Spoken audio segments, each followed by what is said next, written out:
bayan o ano ba? Meron bang, ano ba to, pang screen lang, pang kalye-serye lang o meron ng ibang nararamdaman? Sorry ha, napaka-cheesy ng tanong ko. Pero yun ang tinatanong ng marami. Sa tamang panahon po.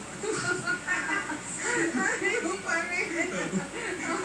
So kahit ikaw hindi mo alam mangyayari? Hindi pa po eh. Pero nagpapasalamat po kami na marami pong sumusuporta. Naka 9 million tweets po kayo as of the moment. So, and counting po. So, very thankful po kami sa lahat ng Albert Nation all over the world. Ms. Jessica. Thank you. Thank you, Aldet.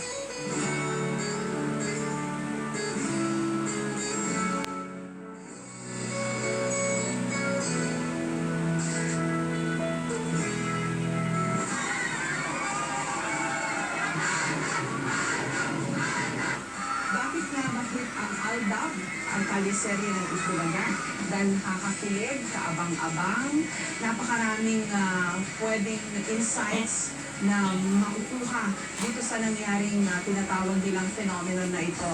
Paano napaghalo ang social media at ang TV, paano nag-crossover ang magkaibang platform sa isa't isa. Napakaraming pwedeng makita sa reaksyon ng TV audience ngayon, yung mga tinatawag nilang millennials.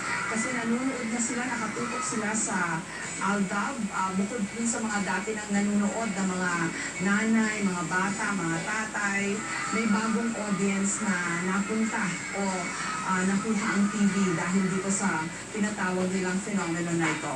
Ano pa man ang naging ending ng mahiwagang date ng ALDAB sa araw na ito, ang sigurado lang tututok ulit ang audience dahil kaabang-abang, cliffhanger yung nangyari sa kanilang episode today.